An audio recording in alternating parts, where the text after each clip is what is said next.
কি দেখে খেতে ইচ্ছা করছে? মনে হচ্ছে না যে অনেক ইয়াম্মি? হ্যাঁ, এইভাবে যদি ঝাল ঝাল করে শুটকি রান্না করা হয় তাহলে এক বসাতে এক প্লেট খাওয়া শেষ। তো হ্যালো বন্ধুরা, আসসালামু আলাইকুম। সবাই কেমন আছেন? আমি আশা করি ভালো আছি। তো আজকে চলে আসলাম শুটকির একটা নতুন ভিডিও নিয়ে। তো চলুন আমরা রেসিপিতে চলে যাই।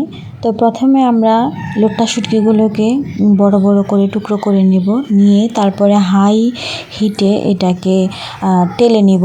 নেওয়ার পর গরম পানি দিয়ে এটাকে ভালো করে ধুয়ে নিব। দেখতেই পাচ্ছেন যে পরিষ্কার হয়ে গিয়েছে। তো তারপর পাটার মধ্যে এটাকে ছেঁচে নিব। শুকনো গোস্ত যেভাবে আমরা ছেঁচি, তো সেটাও এভাবে ছেঁচে নিব। তো দেখেন পুরো মাংসের মতো লাগতেছে, গরুর মাংসের মতো। তো ছেঁচে নেওয়ার পর, কারণ এটা তো অনেক শক্ত থাকে, না হলে এটা সিদ্ধ হবে না।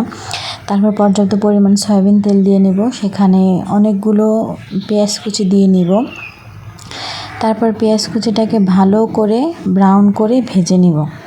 ভেজে নেওয়ার পর সেইখানে আমরা দিয়ে দিব আস্ত কয়েকটা রসুন। এটা ভাতের সাথে মেখে খেলে খুবই মজা লাগে। তারপরে দিয়ে দিব শুটকিগুলো, তারপরে আস্তে আস্তে সব মশলাগুলো দিয়ে নিব। দিয়ে অল্প একটু পানি দিয়ে ভালো করে কষায় নিব। আর এদিকে দেখেন আকাশ কী পরিমাণ মেঘলা হয়েছে, সারাদিন বৃষ্টি হইতেছে।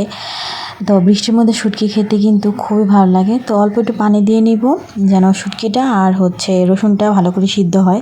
তো এই তো আমার পানি প্রায় শুকায় আসছে।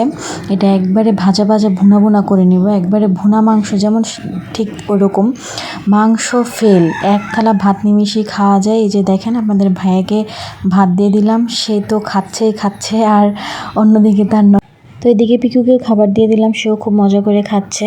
তো আজকে এ পর্যন্তই। আমাদের ভিডিওটি যদি ভালো লাগে তাহলে অবশ্যই সাবস্ক্রাইব করে যাবেন, আমাদেরকে সাপোর্ট করবেন বেশি বেশি।